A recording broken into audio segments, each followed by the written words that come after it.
Everyone, good morning, welcome back to my channel. আশা করি তোমরা সবাই খুব ভালো আছো, আমিও ভালো আছি। আজকে হচ্ছে বৃহস্পতিবার, বাজে সকাল 6:30। এখন থেকে তোমাদেরকে সাথে নিয়ে আজকের ব্লগটা শুরু করছি। অন্য দিনের তুলনাতে আজকের ব্লগটা একটু তাড়াতাড়ি শুরু করতে পারলাম। আসল কথা, আজকে 5:30টার সময় ঘুম থেকে উঠে ফ্রেশ হয়ে গিয়ে বাসি জামা কাপড় টাপড় ছেড়ে আজকে কোনো এক্সারসাইজ আর কিছু করিনি, বা ওই নিজের সাথে নিজের যে সময় কাটানোর কথা আমি তোমাদেরকে হামেশাই বলে থাকি সেটাও করা হয়নি। বাবু আজকে বজবজে গেছে, সেই জন্য ও তখন উঠে পড়েছে, 6:15 নাগাদ ও বেরিয়ে গেছে। তো ঘুম থেকে ওঠার পরে ও সেরকম কিছু আর খায়নি। একটু কলা, কাঁঠালি কলা দিয়েছিলাম 2টো, 4টে খেজুর আর ভেজানো আমন্ড বাদাম আর 1 গ্লাস গরম জল খেয়ে ও বেরিয়ে গেছে। সকালই বেরিয়ে গেল, কারণ বলে গেল যে তাড়াতাড়ি ফিরে আসবে। বাইরে যা মারাত্মক গরম, বাইরে বেশি বেলা বাড়লে পরে থাকা দায় হয়ে দাঁড়াচ্ছে। তো বাবু বেরিয়ে যাওয়ার পরেই আমি ঘরদোরের কাজকর্ম শুরু করলাম। তবে হ্যাঁ, ও বেরোবার আগে ঘরটার সামনের দিকটা হালকা হাতে একটু ঝাড় দিয়ে বাসি ভাবটা কাটিয়ে নিয়েছিলাম, কারণ বাসি ঘর থেকে মানুষ বা টাকা দুটোর একটা বেরোনো একটা সংসারের প্রতি অমঙ্গলের কারণ হয়ে দাঁড়ায়। তো যাই হোক, এই সমস্ত জিনিস তো ছোটোবেলা থেকেই আমি দেখে এসেছি, বা আমরা প্রত্যেকেই দেখেই শিখেছি আমাদের গুরুজনদের কাছ থেকে।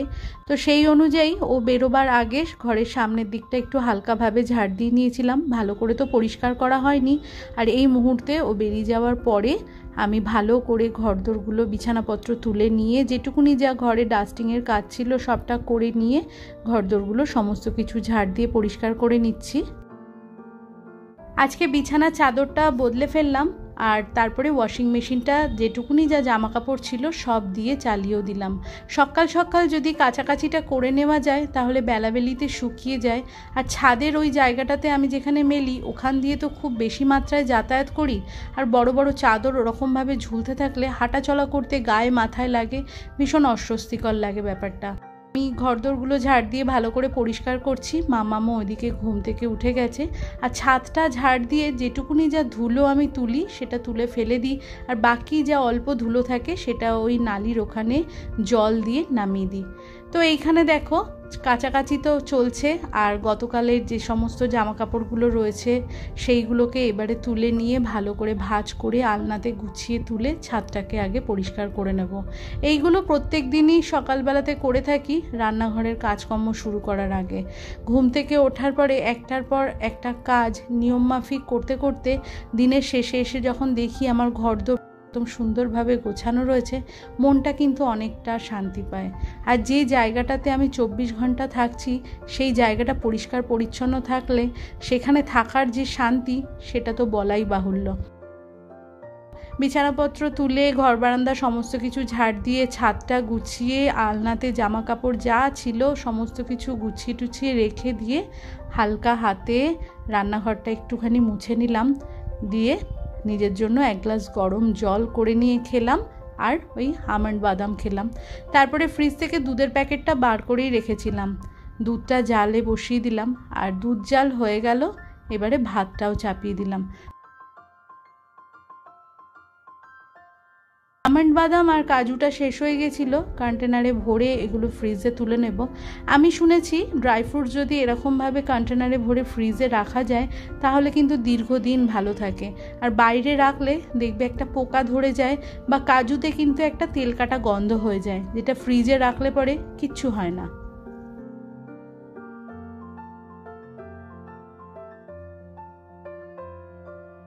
সকাল ভাতটা বসিয়ে দিয়েছিলাম, বুঝতে পারছি না তো বাবুর কাজটা কতক্ষণে শেষ হবে, বা কাজ হবে কি হবে না, কখন ফিরে আসবে, যদি এসে কিছু খায়। সেই জন্য আলু সিদ্ধ দিয়ে ভাতটা আমি সকালই বসিয়ে দিয়েছিলাম। কিছু আর করে দিতে পারি চাই না পারি, অন্তত আলু সিদ্ধ, ভাত, ডিম সিদ্ধ, ঘিটা তো ওকে দিতে পারবো। তো এখন মামামের জন্য জলখাবার বানিয়ে দিচ্ছি। আজকে ওকে অ্যাভোকাডো টোস্ট করে দেব।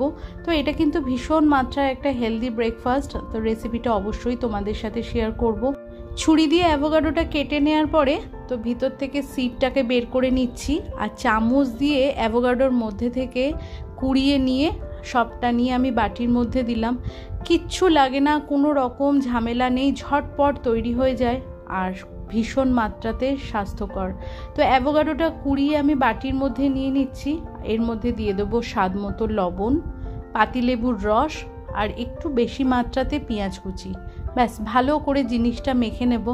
এবার যাদের তোমাদের টোস্টার আছে, পাউরুটি নিয়ে টোস্টারে টোস্ট করো বা তাওয়াতে নাও, বেশ একটু মচমচে মতো করে নিতে হবে।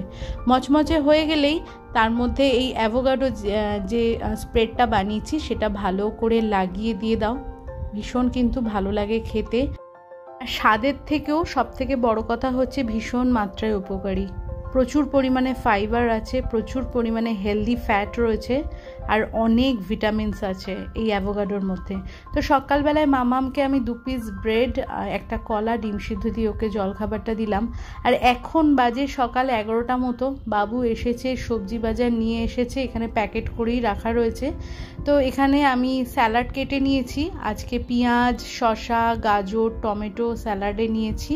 আর গতকালের রুটি ছিল আর সয়াবিনের তরকারি ছিল, তাই দিয়েই বাবুকে আজ সকালে জলখাবারটা দিলাম। ভাতটা তো বসিয়ে রেখেছিলাম, ও এসে যদি খেতে চায়, কিন্তু বললো যে আমার এখন আর ভাত খেতে ইচ্ছা করছে না। সেই জন্য ফ্রিজে রুটি ছিল, গতকালে রাত্রে বেঁচে গিয়েছিল। তো সেই রুটিটাই ভালো করে গরম করে নিয়ে, আর গতকালের সয়াবিনের যে তরকারি ছিল রাত্রিবেলা ডিনারের জন্য বানিয়েছিলাম, সেই সয়াবিনের তরকারি দিয়ে, রুটি দিয়ে আর স্যালাডটা দিয়ে ওকে সকালে জলখাবারটা দিয়ে দিলাম। তো এখানে স্যালাডটা অনেক মাত্রায় দেখতে লাগলো। এখানে হাফটা মতো পেঁয়াজ, একটা গোটা শসা, ছোট্ট সাইজের একটা গাজর আর একটা ছোট টমেটো রয়েছে। বাবুকে জলখাবার দিয়ে দিয়েছি আর আমিও মামামের সাথে আজকে অ্যাভোকাডো টোস্ট খেয়েছি। কিছু মুদির জিনিস আসার সময় বাবু নিয়ে এসেছে, তার মধ্যে বিস্কিটের প্যাকেট, চানাচুর, চা পাতা, একটা সিমুইয়ের প্যাকেট আর আরেকটা পাউরুটি, সাবুর পাঁপড় আর কর্নফ্লাওয়ার ছিল।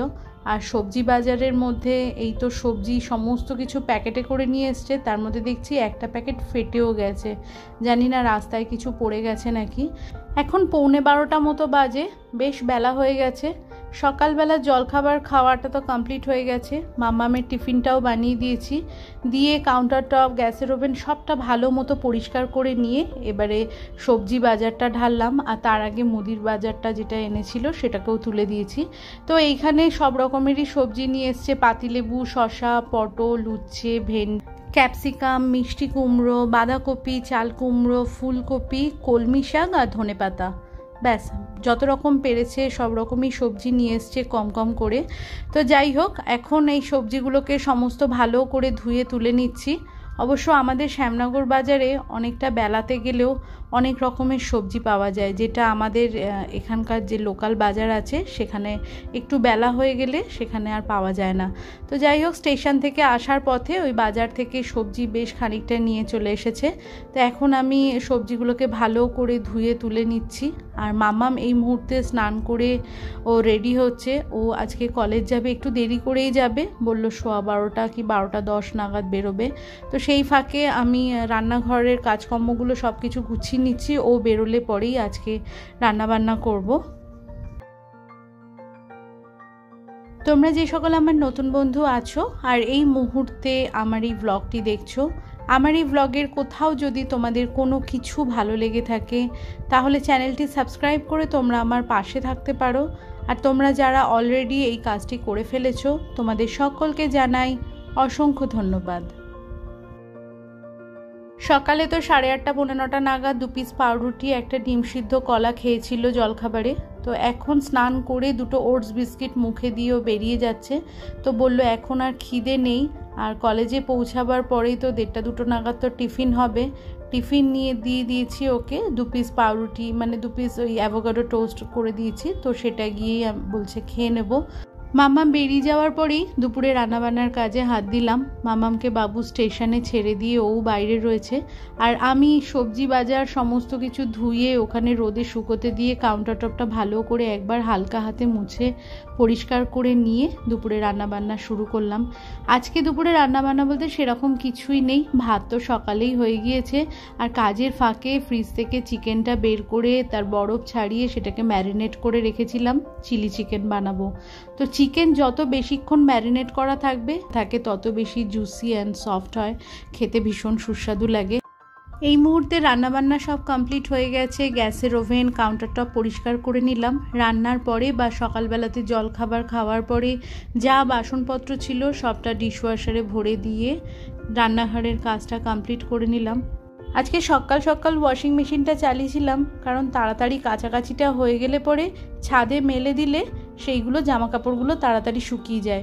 তাহলে জামাকাপড়গুলো তুলে নিয়ে ভাঁজ করে নিয়ে তারপরেই ছাদ, ঘর, বারান্দা সব কিছু মোছামুছি করতে পারি। কিন্তু যেরকম ভেবেছি সেরকম হলে পরে তো ভীষণই ভালো হতো।